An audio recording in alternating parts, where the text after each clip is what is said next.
The people that were affected by leprosy, they were completely forbidden to live where normal people live.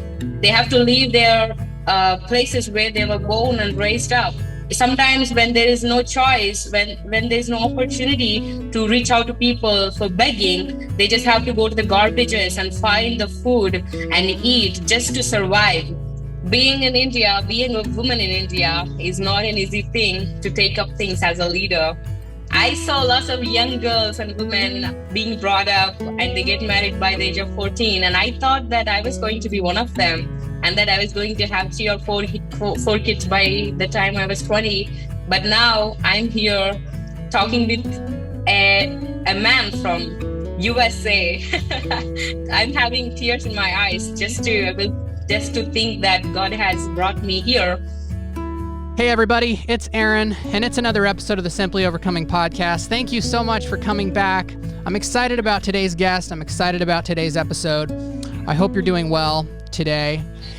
So, for those living in the Western world, it is likely that when the word leprosy is brought to one's attention, at the most you might think about stories from the Bible. Well, leprosy is one of the oldest diseases known to man, and despite advances in technology, leprosy continues to be a public health challenge in countries around the world. 200,000 cases of leprosy are diagnosed every year around the world, and in the United States, there's only about 150 to 200 cases diagnosed annually. So today's guest is someone who truly cares about humanity and is doing something in India that I think you will be very interested to hear about. So Srujana, thank you so much for being on the podcast today. Thank you, brother, for giving me this opportunity. Well, this happened very last minute, and we've never had the opportunity to meet in person, but hopefully that can happen someday. But, I was on your website, and I was looking around at some of the things that you guys do, and it's very exciting to see the work that's being done through your ministry. So I was wondering if you could tell us briefly about your organization and what you do and really what you stand for. Yes, I was a born Christian, and I have always been to church and know the Word of God. And I always grew up knowing that there's a purpose in everyone's life. And I believe that God has a purpose for me, for my life. So after my graduation in master's degree, I was asking God what He wants me to do. And I prayed and waited. And that's when He told me that, okay, there's some people, there are nearly 200 people living in a colony, and they were leprosy victims. They had no one to take care of, and they have no families. They have no good living conditions. They are in need of great love, and they are in need of gospel, and they are in need of knowing that Jesus loves them. That's when I realized that God is calling me to this ministry, to this lepers ministry. And I realized that He wanted me to go there, spend time with them, know their conditions and everything. That's how this lepers ministry has started. And I started to gather some of my friends from college and also some neighbors. And I expressed my vision and heart with them that God is calling me to reach out to them, to share them that He loves them so much that they are not lost. And I have been doing this since 2017. And God has been blessing me through this ministry, and many people who were hopeless and helpless were brought back to life through my regular visits every month that I go to them and share them the gospel and help them at least with 1 week supplies for food and everything.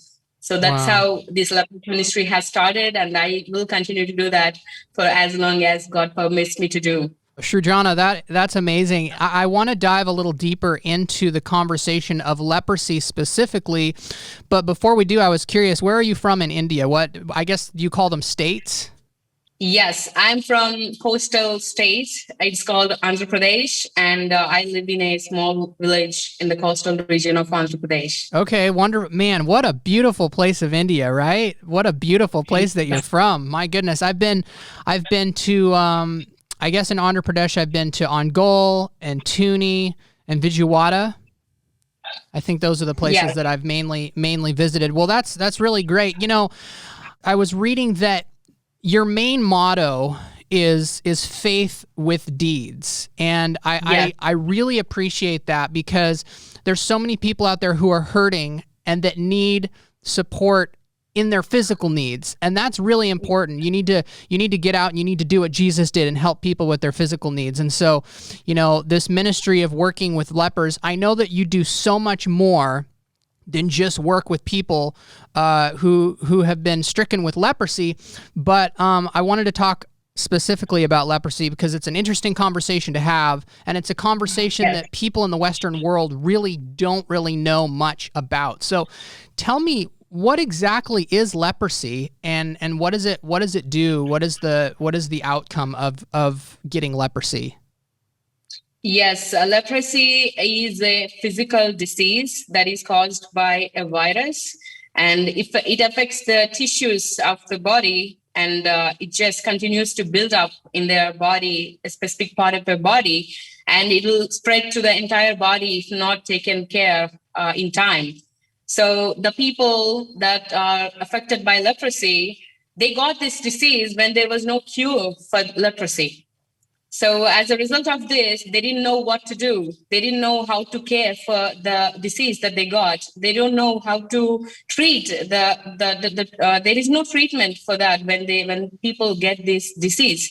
So they lost their legs, their limbs, their hands, their fingers just fell off from their hands because of the disease. And many of them lost their sight, and it affects physically, and it damages their bodies. So that's what a leprosy is.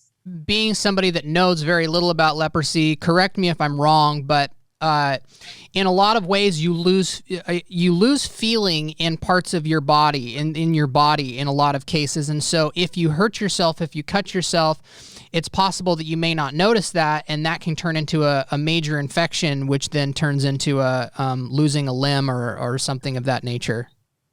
Yes, that's correct. So in India, a lot of times these people are referred to as untouchables. Yes.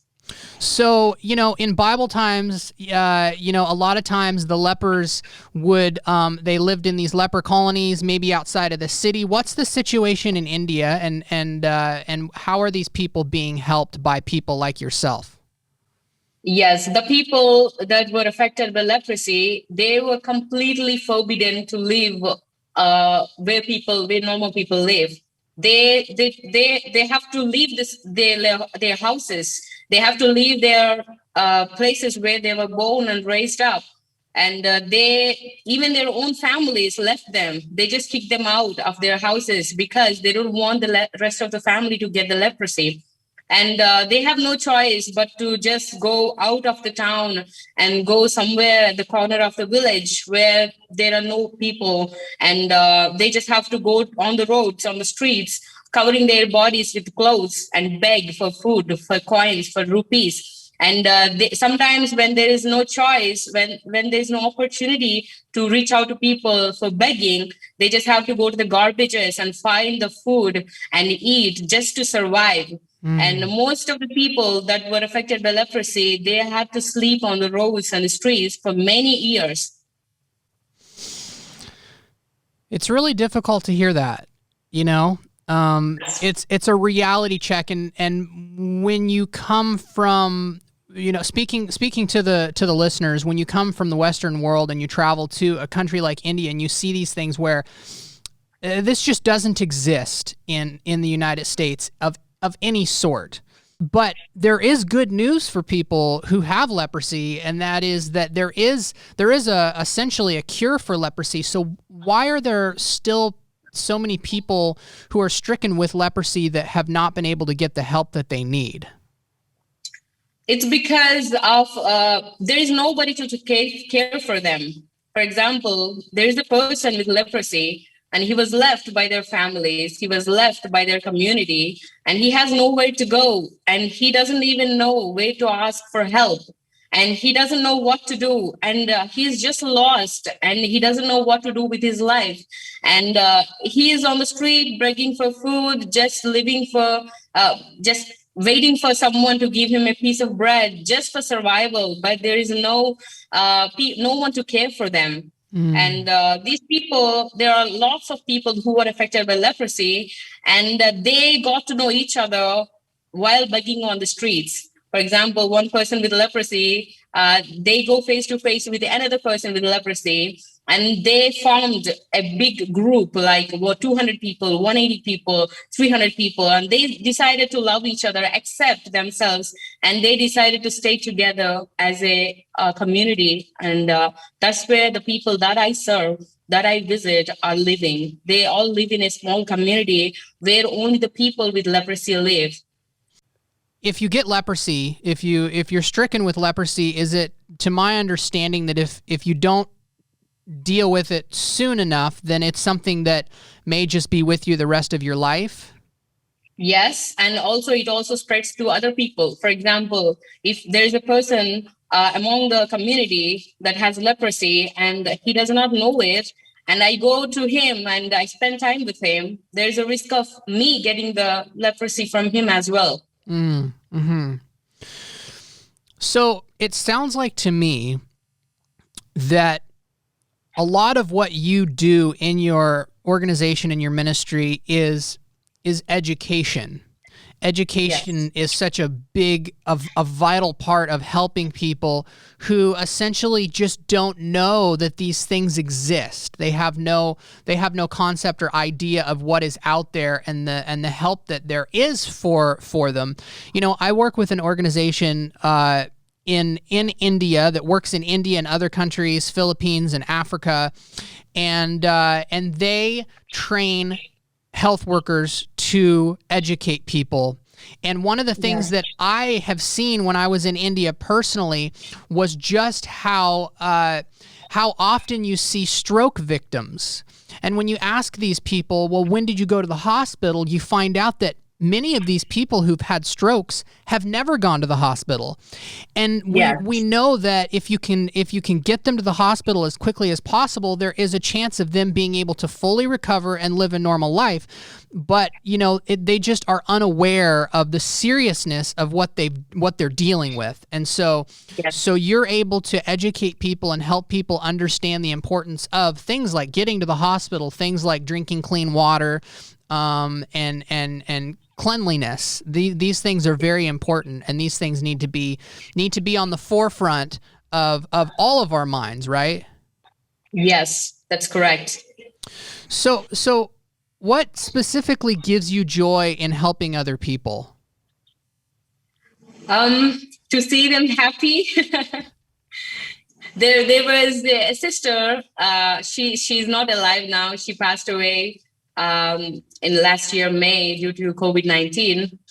She each time I visit her, she hugs me, even though she was a leprosy victim. Even though people consider her as an untouchable, nobody goes to her, nobody touches her, nobody hugs her, nobody talks to her, but I just go sit beside her and ask her how she is doing. And the way she hugs me, the way she used to touch my face like this. In India, being touched like this is that they treat you like you are precious to them, like you are so precious. And when she did that, I did not worry about the leprosy. I did not worry about anything. I just saw her smile and the heart filled with joy. And that has empowered me and told me clearly that I need to do this more. And that's how I have been doing this. And I find really real joy of the Lord by helping these people. So your family is involved with this organization. This is a family organization. Is that correct? Yes, the organization is initially for my father's. Okay. He is the one that leads the organization, but this leprosy mission is my personal calling. My father and my brother. My mom, she takes care of the women empowerment. She empowers the women locally in my community. But I'm not with the organization. I'm with the organization, but you're following your own path. Yes, that's correct. Yeah. What is the importance of women empowerment in a country like India? It has a great importance, especially in places like where I live. people, and especially young girls and women, they were brought up with lots of with lots of what do you call it? I don't know. I don't remember the word for it. They just believe whatever the grandparents tell, and it just continues to generations. And they continue to believe that, and they feel that they just have to wait until they are 14 or 15, and they just have to find a man, get married, have kids by 17, 18, and their life ends there. There is no worldly knowledge for them. There is no knowledge for these women, what is happening outside of their house. They don't even know what is happening in their state. They don't know what the government is. They don't know who the leaders are. They don't even know the main leader of their village. There are some women like that who are very strictly restricted to their own families. And this has been happening for many years in my village, and I have seen it with my eyes. And my mother, she realized the importance of uplifting them, empowering them, and telling them that their potential and that they have the power in the Lord. And she prays with them. She brings them up in such a way that they know their potential and that they can be the leaders in their families and know what their purpose in their life is. Especially, this brings joy in their hearts. So my mother has been doing this for a long time now. In some homes, they may even be treated like property in some way. Could that be the case? Yes, that's correct. Yeah, but isn't this is something that's changing in the country of India over time? The younger generation is seeing the problem with the way that the country looks at women and at some of these issues like that. Yes, but the problem is many villages are not being reached with this knowledge. Many women, many young girls in villages like I live, nobody goes to them. Nobody visits them.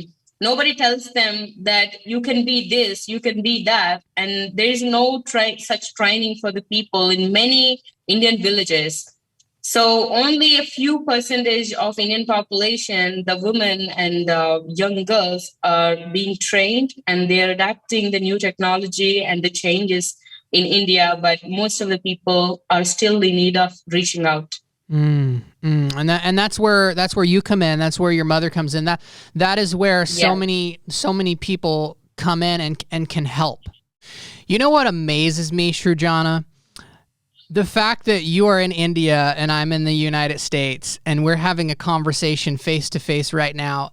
Right. It blows my mind. And technology continues to increase, and it's created a platform for us to be able to have these conversations and share with the world about the things going on around the world.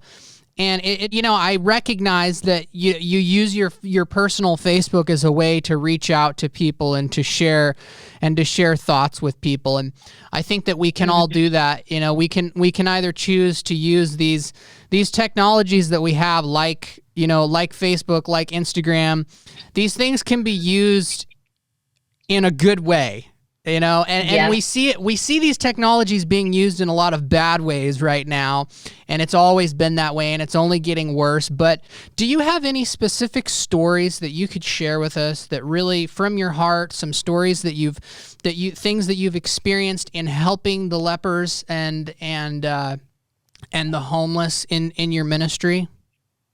Yes, I would love to do that. So in 2020, we had this fundraising event. I reached out to a lot of people in America, in Europe, Australia. I shared with lots of people that there are thousands of millions of people dying of hunger, and that there is help that we need. And we got some supplies, and we were able to buy some food supplies to hand out to people in small bags. And we called people to gather in one place so that we don't have to go to them. And all the local people came to us, and they were so happy receiving the food supplies packets from us. And I found one family. They came here for work from North India. I think it's from Jammu and Kashmir. It is the northmost state of India. So they traveled from there to our state to sell some fast food on their small vehicle. I don't know what you call it, but it's a small wooden thing that many streets in India we have them. And as a result of the lockdown, they had no work, and as they were foreigners in our state, they had no place to live.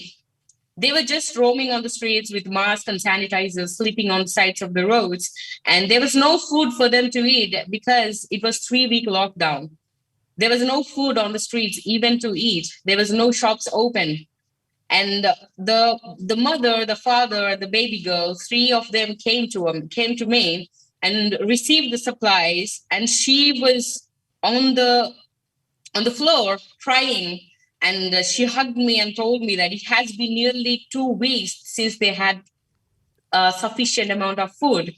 And she cried and she cried, and her husband cried. The little baby, she was also crying, but all three of them were so happy to receive the food supplies. They are not the people that I usually work with. They are not the people that I see every day. And they are not the people that are familiar here. They have no friends or families or neighbors, but still they were so happy to receive the food supplies. They came for 1 week supplies. I sent them back with 1 month supply so that they can stay until after the lockdown and they have enough to eat until they go back to their state.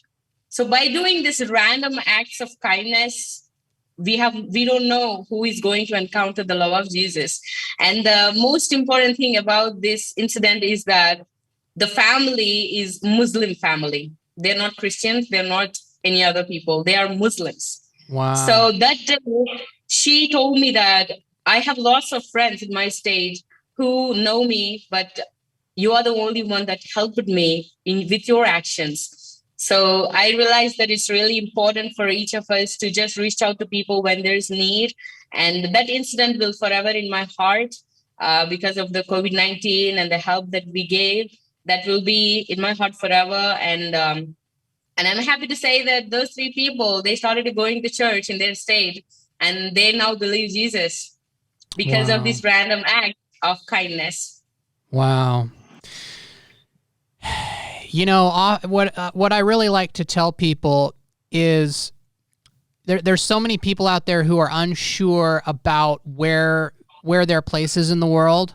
They don't really know where they're meant to be, what they're meant to be doing, but they want to help the world, but they don't know where to start. And I can tell you right now that a great way to start is to just be a light to the people who you are around, because you can make an impact in someone's life and you may not even recognize it. You may not even know it.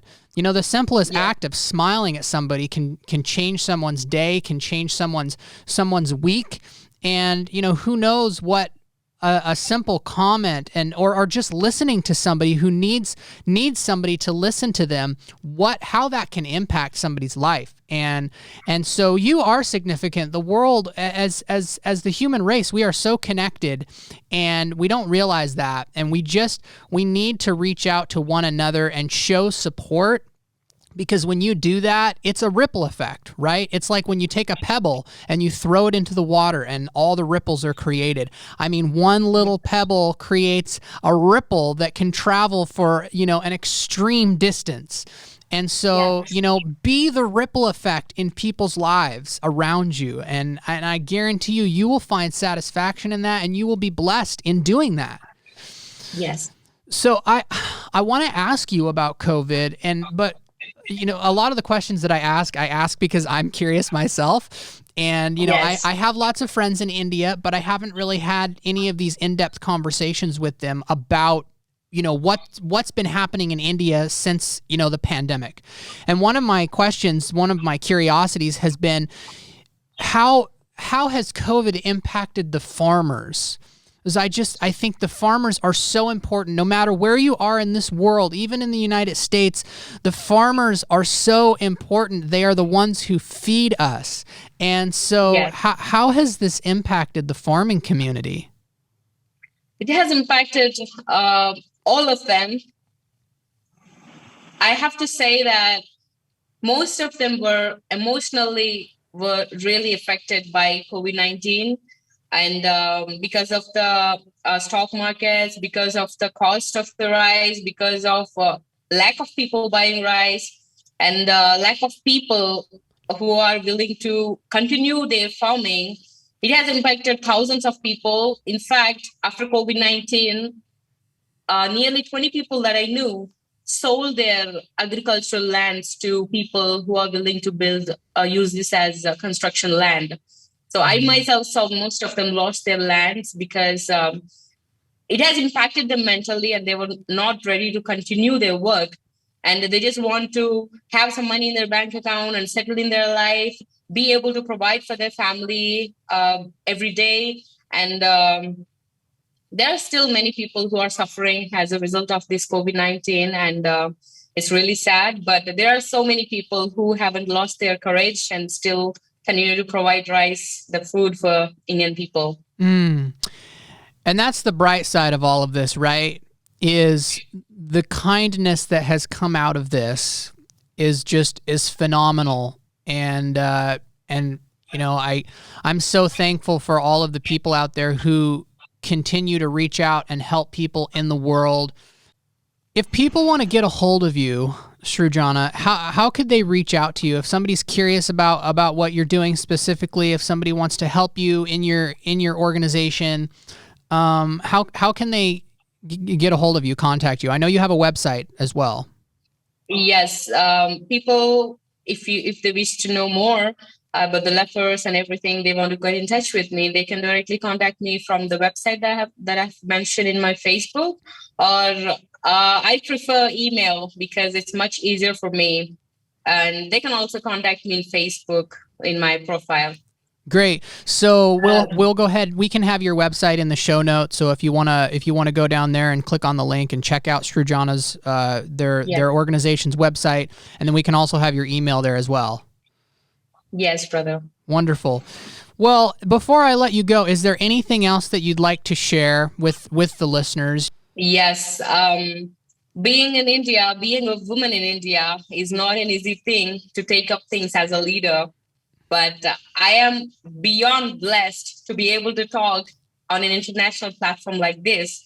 I have never imagined in my life that I would be able to do this, because I saw lots of young girls and women being brought up and they get married by the age of 14. And I thought that I was going to be one of them, and that I was going to have 3 or 4 kids by the time I was 20. But now I'm here talking with a man from USA. it's really I'm having tears in my eyes just to think that God has brought me here. And I give my greetings to all the people, all the wonderful people who take time to listen to this podcast. And I request special prayers for this lepers ministry, that you will continue to pray for them, think about their dire conditions and needs. The most important need they are in great need of is food for them. So people can pray for their food, that God provides for them, and that most of them are in their 80s and 70s, so they don't have much to live. They are in their final days of on this earth. So it's my dedication to reach out to them and help them feel loved until the Lord takes them away from here. But we will see them in eternity. And I request all of you to please continue to pray for me, that I will empower many young girls to be able to have a vision to change the communities here in India.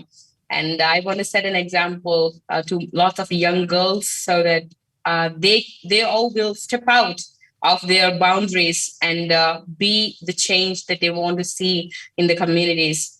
So thank you everyone for this. And thank you, brother, for giving me this opportunity. I am so blessed to be able to do this.